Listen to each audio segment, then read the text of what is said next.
cross-continental odyssey aboard the pride of Australia. Look at the train, it's amazing. Tackling a land that's wild and harsh. It's been fighting its way across the Outback for almost 100 years. Sometimes, the Outback wins. We're in the middle of nowhere. If we break down, we're it. Born in the dangerous days of steam. A boiler like this could be a bomb. Thriving today as a diesel-powered streamliner. Nothing is foolproof. The longest passenger train anywhere. It's one of the most famous trains on Earth. This is the Ghan.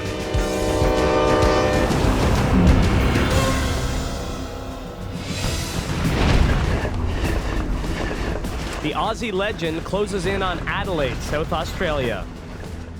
Home base for the Ghan. And the end of the line for another load of awestruck travelers. It's my first time on the train, and I love the landscape. A 3,000-kilometer journey through the wild heart of Australia, from top to bottom of the continent, crossing 5 climate zones and 2 deserts, where temperatures can hit 60 degrees Celsius. An adventure for foreigners and Aussies alike. Country, it just changes all the time.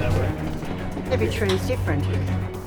I can't wait to experience it for myself. And I'm not the only one. The Ghan is so popular they have to keep adding carriages. It stretches out for more than 1 kilometer, so it doesn't exactly stop on a dime. To make it stop is not difficult. To make it stop where you want is a lot harder.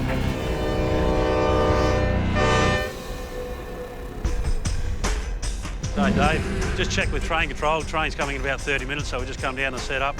The Ghan's only half an hour away, so the operations manager in Adelaide coordinates which tracks he'll need. Before we split today, I've got to check with ARTC to make sure that we're clear of the main line. The trip from Darwin in the north to Parkland's rail terminal in Adelaide has taken 3 days and 2 nights. Roger, red line.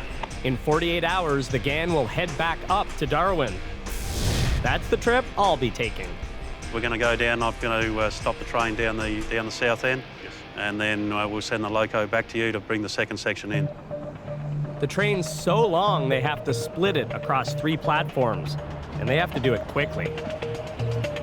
We've already got freight trains lining up waiting for us to get in clear, so if we don't come far enough into our terminal, the back of the train's going to be hanging out on the main line and blocking the whole network.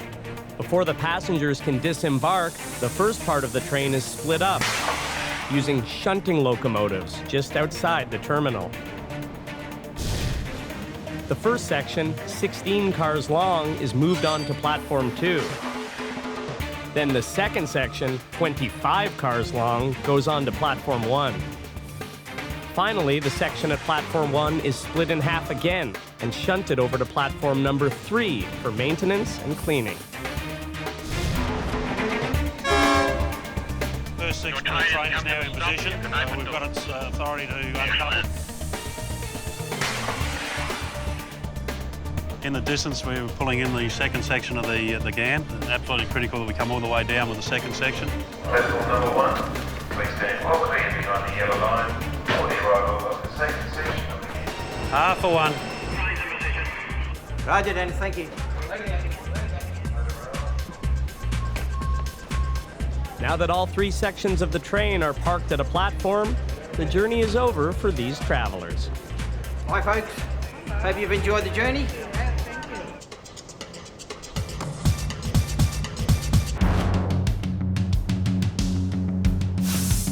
The hefty beasts that pull the Ghan are diesel-electric locomotives. 22 meters long with a 4,000 horsepower output.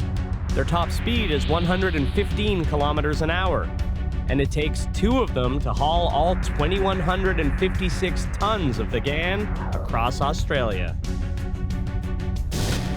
The locomotives go for regular maintenance overhauls in Melbourne. Keeping the Ghan safe and trouble-free is what the guys at the UGL maintenance facility live for. This is what we're here for. We're here to fault find these things. We test them, try and get them to break, and then we fix them. Let's do a self-test first. Today, they're performing a load test. Run the engine to its max and see if anything breaks. So what we're doing here, we're loading the engine to full potential. Aaron and technician Joel Parker push the engine as high as possible, up to 3,000 kilowatts, to be sure it can sustain maximum horsepower. It can get pretty noisy, I think up to about 96 decibels at full revs, so the neighbours, they don't really appreciate it. That's earbleed territory, so they do their test inside this soundproof cell, equipped with noise-absorbing baffles. Once we get to notch 8, we should see about 3,100 kilowatts. But when the engine hits 1,000 revolutions per minute, there's a problem. The engine can't hold full horsepower. That's it. You're going to need a multimeter for the panel, though. Joel and Aaron have to figure it out before they can send the locomotive back out on the rails. The fuses look all right. In the cabin, they run a computer diagnostic on the radiator fans and discover one of them isn't working at full speed. It means that we're going to have to rectify the red fan fault before we can send it back out in traffic, because if it's not working correctly, it's not going to run the Ghan and the passengers are going to be stranded at some point in time. Without these guys, a snag could have become a major issue.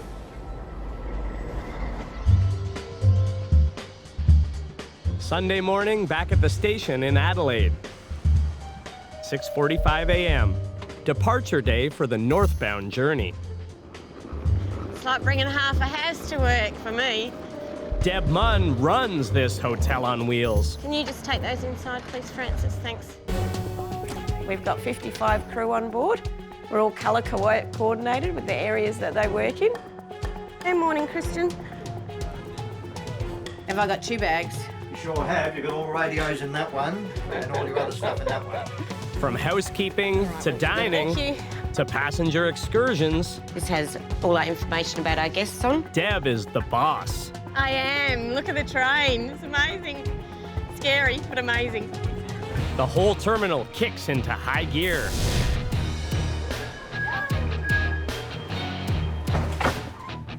I end up walking the train probably 4 times. I've only been here 3 weeks. I've already lost a size in my jeans, so it's very full on.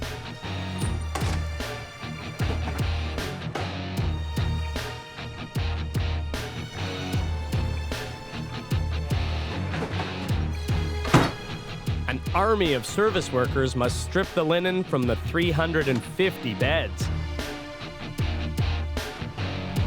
The linen is clear. Scrub down all 44 carriages and 6 kitchens and restock 5 lounges. It's flat out. We've got all our staff in. We're using everything we have available and we're stretched as it is because we only have a certain amount of time to service it on the platform. By 10 a.m., travelers have started to arrive at the terminal. And I make sure I'm one of the first to check in for the adventure ahead of us. Hey, how are you? I'm very excited. How are you doing? Good, thank you. Great. That's on platform number 1. Great. Okay. We usually get about 350 customers today. So that's about 380 to 400 bags. It's not just people and bags that are being loaded today. Some passengers have paid extra to bring vehicles along. 650 to 1,300 Australian dollars, so they can explore on their own after the train trip. The closer it gets to departure, every second becomes critical. So we've got a 12:15 departure, which is not negotiable. Time to reassemble the train. Maintenance worker Darren Barr disconnects a coach that's been moved onto a giant turntable. The coach has to be turned 180 degrees because the doors for passengers were opening on the incorrect end. A turntable is a short section of track mounted on a bridge. The bridge can rotate to match the carriage up with any number of tracks surrounding it.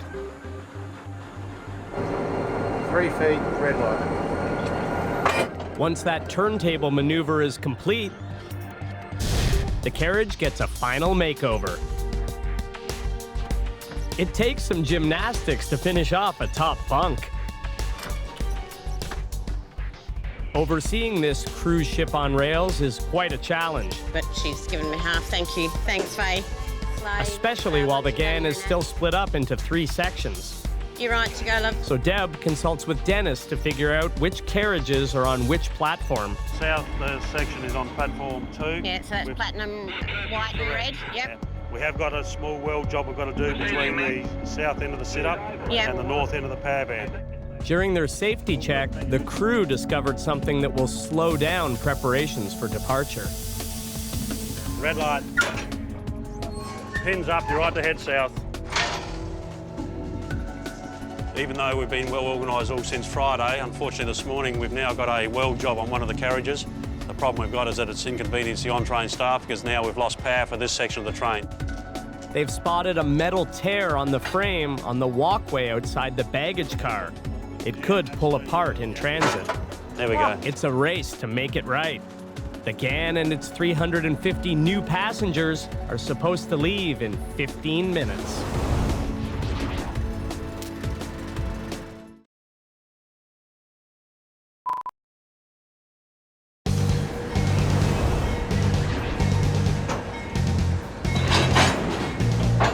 My epic Australian adventure on the mighty Ghan starts today.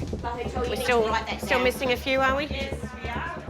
All right. Train manager Deb Munn hustles to marshal her small army of staff.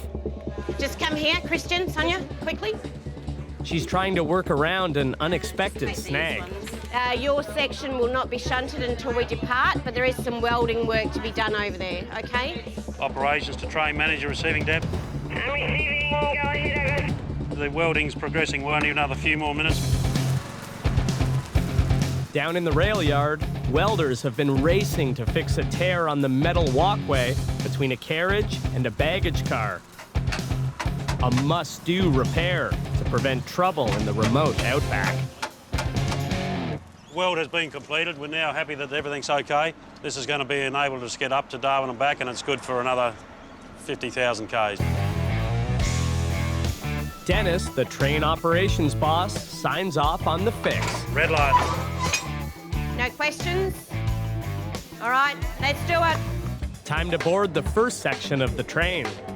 Hi there, folks. Do you know which carriage you're travelling in? Again to Darwin and Alice Springs on platform 2. We'll be departing in 15 minutes. As soon as we're all aboard in this section, Passengers on platform number 2. we move to platform 2 to connect with another set of carriages and passengers. Finally, the 2 locomotives and car carrier can back in and hook us all up. We're ready to roll. Dennis's job is done. Awesome. When you get back Friday. All right. In one piece, hopefully. All right, see ya. This is my train now. All kilometre long of it. Have a nice week.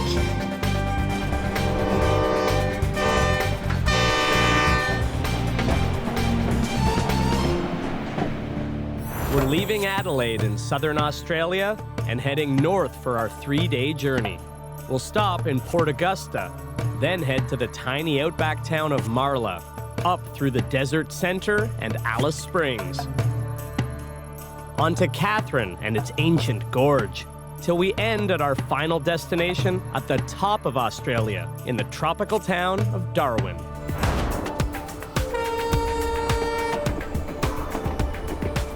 So much to see over the next few days.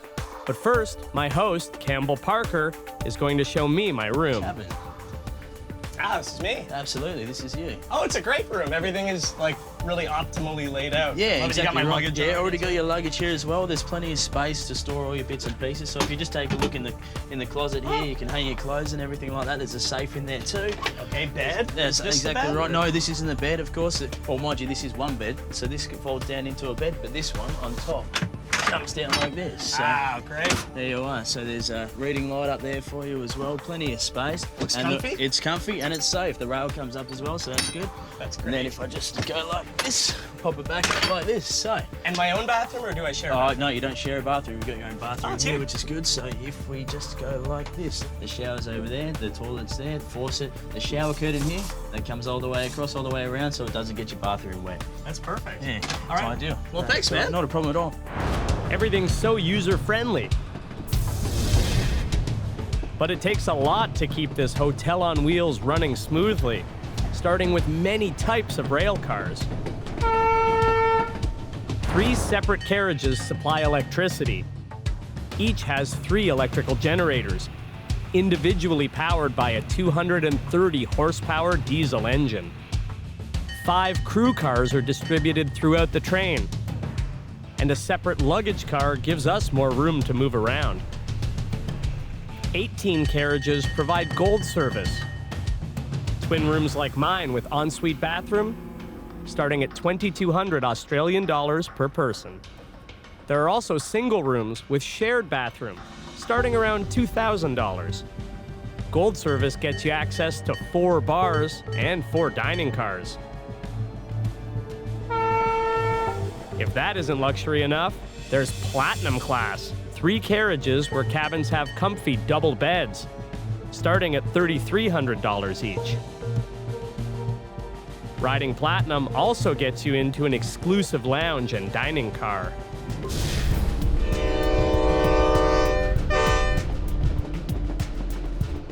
We're just a couple of hours outside of Adelaide, and the terrain is already beginning to change.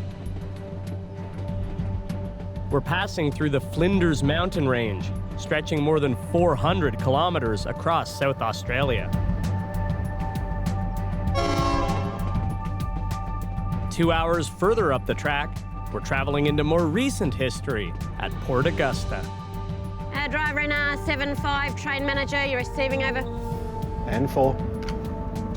A couple of extra passengers will be boarding here. And you've got a good 4 to go now, 4 more. Just bear with us, we've got to do 2 stops. Yeah, wait there, love. Deb guides the locomotive driver into the station, counting him down by carriages. And 3 now. She has to be his eyes because the train is just too long for him to catch it all in his mirrors. And 2 more. Oh, perfect stop. Red light. Roger, red light. So we're about 4 hours into our trip, and this is Port Augusta. It's by no means a major stop on the journey, but it's a place with a lot of historic significance. The Ghan was born right here a century and a half ago. This stunning antique locomotive is the original steam engine number 25. Teams of volunteers spent tens of thousands of hours restoring it. Now it hauls passengers a couple of times a month on day trips out of Port Augusta. The old engine is brought to life first thing in the morning by fireman Jeremy Brown. What we like to do with an old girl is start her nice and slowly so the metal doesn't expand too quickly. So it takes about 3 to 4 hours to build the steam up. Steam locomotives, I guess, one of the reasons why we like and playing with them, as it were. There's something very raw and elemental about working with steam and fire and water. David Hia has been crazy about trains ever since he can remember. When he was 23, he became the youngest steam engine driver in all of Australia. I guess there's something very special about getting to operate this sort of gear in the 21st century. And certainly there's a lot of romance with the old Ghan and the Ghan story, so. The restored railway is called the Pichi Pichi, after one of the mountain passes it goes through. It was the first stage of the original railway that was supposed to link southern Australia with the northern edge of the continent. Part of that railroad history is kept alive by brakeman Philip Mellors. Okay, so I'm indicating to the driver either to go forwards or in reverse. Phil communicates with the driver using the dying art of hand signaling. 100 years ago, it was a common railroad language. We've got about 6 inches to go, so we're just giving an indication to the driver just to ease it back onto the coupling. Arms straight, we're stopped. So we're currently doing our safety check of the train. The crew has to be hyper-vigilant with this old machinery. Handbrake is on. So David performs a thorough inspection before any passengers board. So we're paying particular attention to make sure that everything's coupled up properly, but particularly that our brake blocks are in good condition, because a train like this with the engine weighs about 250 tonne, and we like to make sure that we're able to stop it when we're coming down the hill. As if my Aussie adventure on the new Ghan isn't enough of a thrill, I'll also take a short ride on the old train to experience what it felt like a century ago.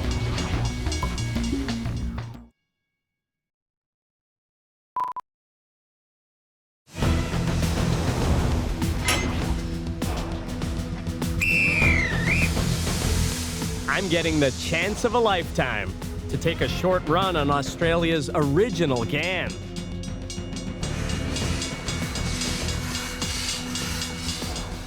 Brakeman Phil Mellors fills me in on the history. This car we're in now, right at the back, it's the caboose, but it's also basically your home for a lot of the journey, right? It's called the Special Services car, which comprises a nice observation area, sleeping compartments, dining room, kitchen and so on. This forerunner of today's Ghan service was a pioneering line designed to open up the vast outback for the cattle and coal mining industries. Its route was shorter than the modern-day one. It started in Port Augusta with a stop in Corn, then ran 1,200 kilometers to Alice Springs in the middle of the continent.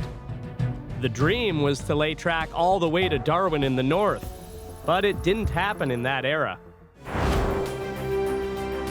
To really step back in time, Phil shows me the staff quarters.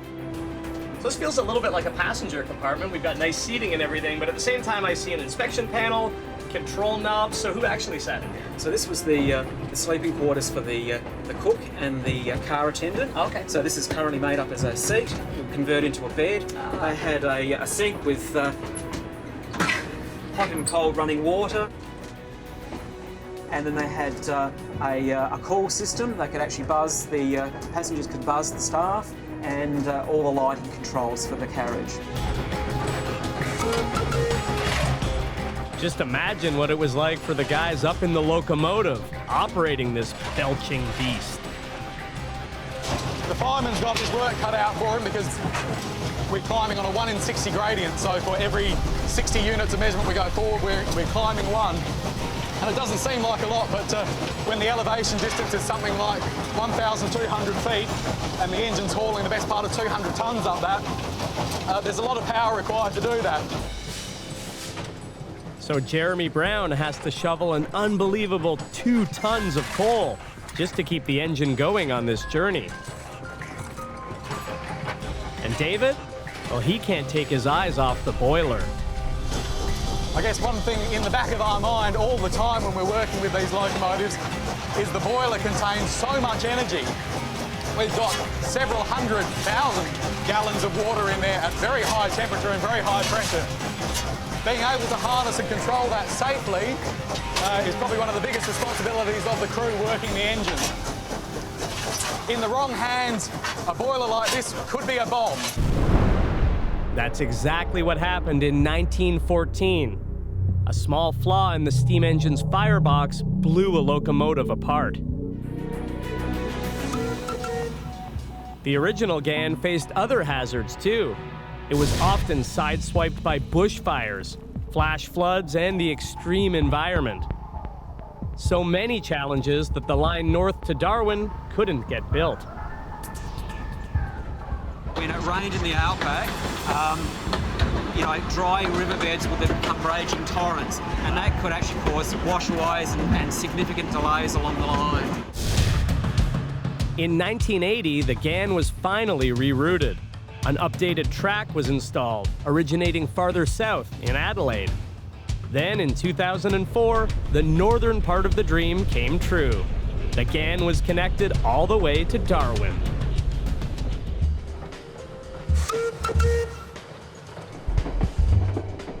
Back on the much safer 21st century Ghan, we've left Port Augusta, and the crew is getting ready to serve up some national pride. And ladies and gentlemen, good evening once again. Time on board the Ghan is now 20 minutes to 6, and our dinner service will be commencing very shortly. All 6 kitchens aboard are run by top-notch chefs who cook up more than 500,000 meals a year, using the finest of their country's ingredients. As an Australian, how do you feel knowing that you're giving people a real kind of taste of Australia, not just the landscape, but the food? Well, yeah, it's really good actually, because every piece of produce we have is sourced regionally from that area. Yeah. So, for instance, this lamb we have on the grill here, that's Kangaroo Islands. All right, well, let's get back to work. Thanks, No man. worries, thanks, mate. Okay, thanks. How you looking, fellas? All right. Sourcing and storing those prized ingredients is the job of the food and beverage manager back in Adelaide, Bradley Kirkman. All of our cool room produce sits in here. About $75,000 worth of food we picked today. Refrigeration is critical on this train. It has to be meticulously calibrated to offset the extremes of desert temperatures. I like to just come through and just make a quick observation of the freshness of the produce. We need to make sure that it lasts from start to finish and the quality doesn't drop at all. Bradley's checking out an unusual acquisition in this shipment, sea blight, an exotic garnish that grows wild among ocean dunes. Quite sour and a native ingredient, so fantastic addition to the menus. After a working day that began 13 hours ago, it's lights out for train manager Deb Munn. Though I hear she sleeps with her radios turned on. Off we go. Just chair and grab my bag. I'm stoked for tomorrow and our first glimpse of the Outback. The Ghan travels 800 kilometers through the night to reach the Outback. So it's our first morning here. It's about 6 a.m. and we're in Marla, population only 70. The Ghan is right behind us, and they've stopped the train here to let all the passengers off to watch the sunrise. They've set up these tables and they're gonna have breakfast for everyone. And when the sun does come up pretty shortly, it's gonna be our first real look at the Outback, because we got into the Outback proper in the middle of the night last night. Where are you from? Italy. You're from Italy? Oh, wow. Did you always wanted to ride this train? I was searching for something special for our honeymoon. This is your honeymoon? Yes. Oh, congratulations. An Italian honeymoon in the Outback. Yeah. This train is awesome. The night manager has an interesting strategy to keep us near the train. Do you let people kind of go further on? No, look, that's why I'm sort of standing here, because, you know, we've got some of the most deadliest snakes in the world just out there. Out there? Yeah, and so we're just trying to make sure that people don't get attacked or bitten or whatever. I don't want to have to be flying in a flying doctor or whatever. That's bad for business. Yeah, exactly. His strategy works. Everyone sticks close to the train.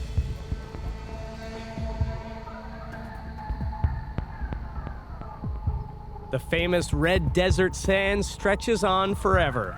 Just stunning. But you never know what's waiting out here in this untamed wilderness.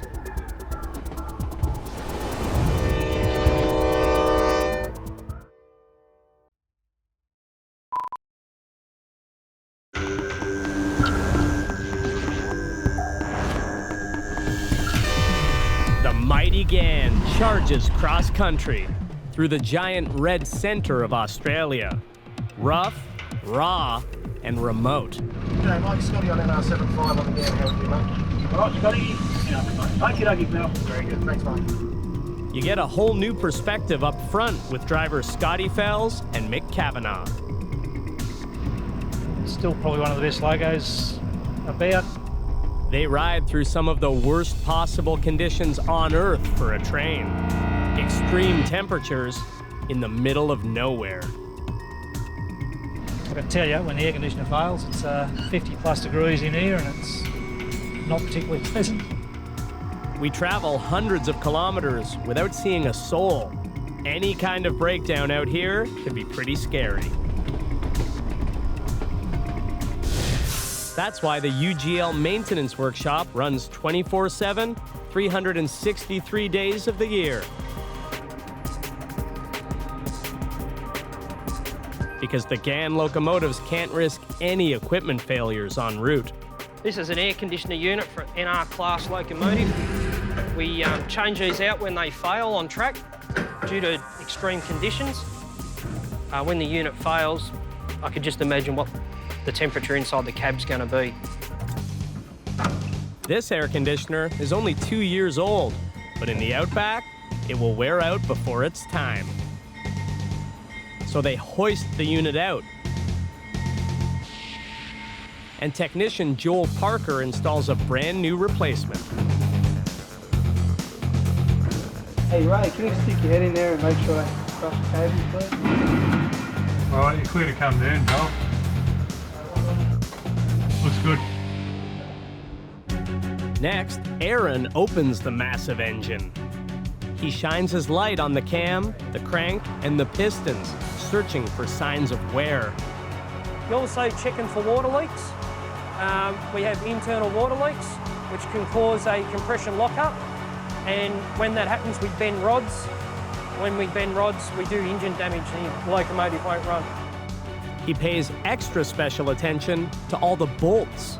One of these main bolts, if they're loose, then the main rod separates from the crank, and then we've got total engine failure. Today's a good day. Everything's where it should be.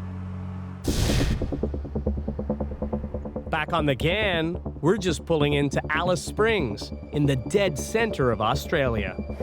It doesn't rain often in this desert town, so today's winter drizzle has put Deb, the train boss, in a bit of a rut. What happened here is that we use this device to lift our guests that are immobile off the train, and because of the rain, we've got it bogged in just a tiny patch of dirt. So this is how we've had to figure out how to get it out of the dirt.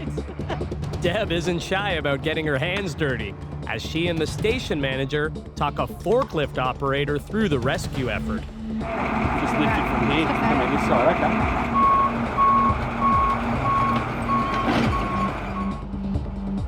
After 10 minutes of maneuvering, the lift is up and running. Do you know which coach you're heading on today? Right there. Yeah? Now Deb can get all the passengers off for their tours of the Outback. You know which coach you're going on? About half a kilometer down the train, the lounge staff restock beverages while the train's water supply is topped up.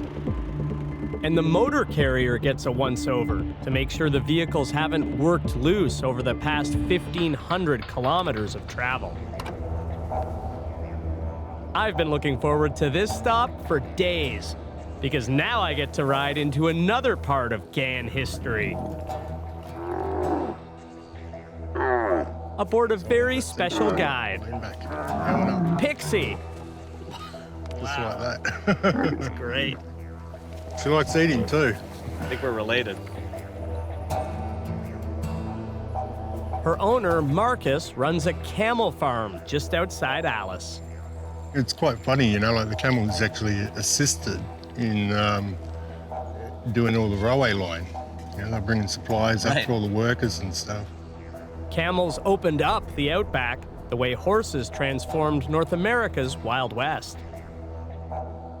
In the 1860s, thousands of these hardy beasts were brought in from all over South Asia to haul the people and cargo that built the Ghan. The Camel drivers came from countries across the Middle East and Asia. Locals lumped them all together as Afghans.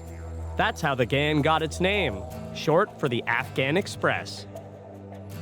You know, I admire those old Afghans. I mean, I've got photos, old historical photos on my walls of the old Afghans, and they're my heroes.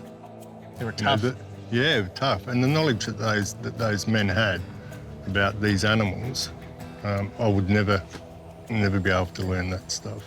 A lot of that knowledge was lost to history once the railroad was built and the camel's job was done. And then once the railway was established, they lost their jobs. So they played a part in their own being obsolete. Yeah.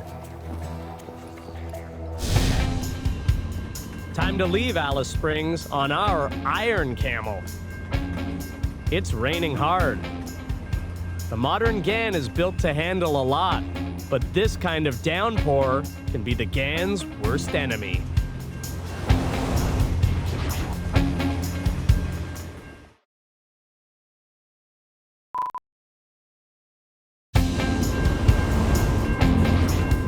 The Ghan leaves Alice Springs in the middle of a soaker. Sudden heavy rain does happen at this time of year. The crew is well aware that this is a real safety challenge. Water and electricity doesn't mix, especially when you've got 3,000 kilowatts of power running through the locomotive. That's why maintenance teams do a special test to make sure the compartments of electrical systems are completely waterproof. About 2,000 liters of water are blasted at the cabin. Aaron is looking for any signs of cracks in the shell or joints of the locomotive. We checked it out and it looks fairly good. No signs of any obvious leaks.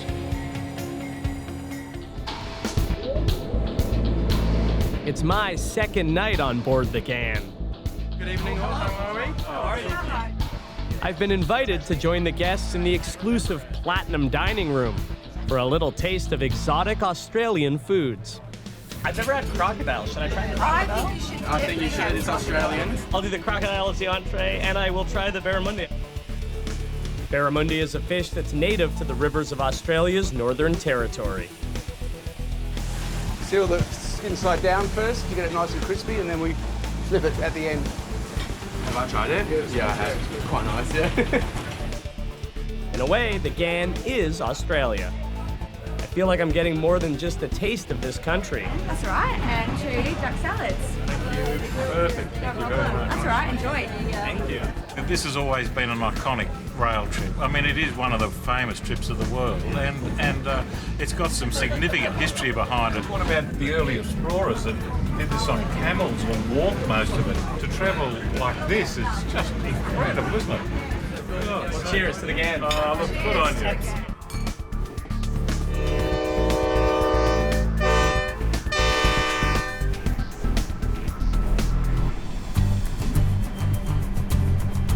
By dawn, we've left the Outback behind. It's my second morning waking up on the Ghan, and the landscape has changed a lot from yesterday, too. We're getting a lot more trees and greenery right up against the train. You can certainly feel that we're starting to get into that tropical environment. And I'm also really starting to gain an appreciation for the size and scale of this country.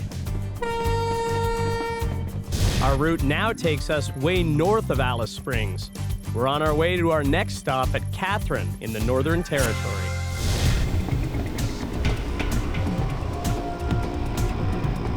Scotty Fells is taking over control of the Ghan locomotive. There are always 2 drivers on this train, and they keep a sharp eye out for the animals. Just using your wits a little bit, just little things about trying to preempt, I suppose, how an animal is going to react so you don't have an incident with them. If he does spot wildlife up ahead, Scotty will apply light pressure to the brakes because it takes nearly 2 kilometers to come to a full stop. Just so that the passengers aren't going to get a jolt if we do hit something, so the train's already starting to slow down. Any kind of collision can damage the vulnerable air brake pipes at the very front of the train. That's probably our biggest concern. Drivers try hard to avoid hitting any wildlife, but they worry most about collisions with wild camels, descendants of Australia's original working herds. These big animals can really wreck a locomotive. Whenever the Ghan has an unfortunate encounter with a camel, it ends up back at the Melbourne maintenance facility. They always get collision damage from animal hits and large camels and cows and stuff, so just changing the hose. The air brake system uses pressurized air to control the brakes along the train. If the front hoses are damaged in a collision, the brakes automatically engage for safety, stopping the train.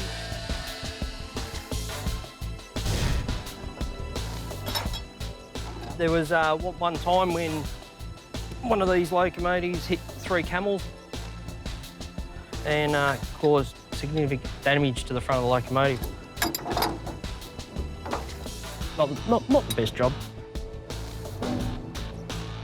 When they come in, the hoses are either split, torn, and I just found that this one here's got a little hole in it. Even the brake pipe tap can be completely missing. All these hoses on the front can be totally missing.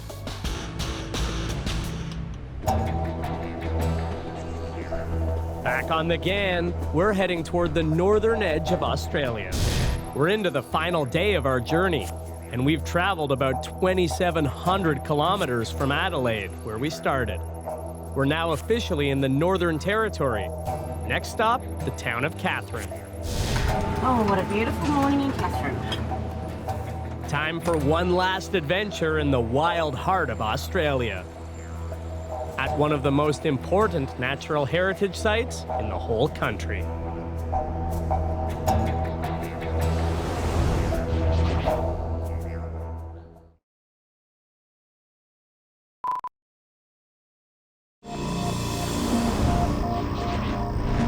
We've stopped at the town of Katherine for an excursion into some very ancient history. This amazing piece of geology is 1.4 billion years old. Seeing it up close is a big reason why many passengers journey on the Ghan. So right now we're on the Katherine River. We're in Nitmiluk National Park. We're going through the Katherine Gorge, or as it's now known by its indigenous name, the Nitmiluk Gorge. And it's a series of many different gorges that make up this incredible, very, very famous site. There are 12 kilometers of 13 interconnected gorges, with walls climbing more than 70 meters high. They've been carved out over time by monsoon rains. This landscape is incredibly important to Indigenous people. Their ancestors first lived here an estimated 45,000 years ago. Do you hope we see a crocodile? Oh, yeah, for sure. Me too. This area is home to the freshwater crocodile. Once in a while, there are sightings of its larger, nastier cousin, the saltwater crocodile, that sometimes makes its way upriver in wet season. This is Crocodile Dundee country. Wait, that looks like his hat. Actually, it escaped from one of my travel mates. I'm like 1.5 meters away. The Ghan is about to roll out of Katherine on the last leg of its journey. It's really heating up. The temperature is 32 degrees Celsius outside.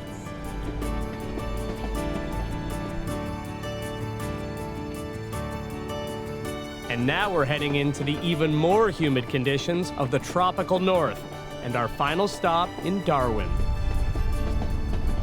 10 minutes to the Elizabeth River there, Deb, over.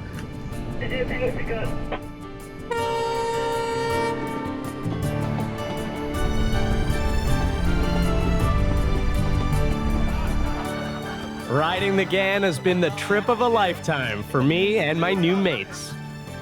What will you tell people when you get back? Just tell everybody to go. If you haven't done the train trip from Adelaide to Darwin, you've missed out on a hell of a lot. Meeting lots of other people from all over Australia. And you get to see the wonderful countryside. That's really special. sharing in people's holidays, something that they've dreamed about, so you're part of their dreams. It makes it all worthwhile. You know you've done a good job.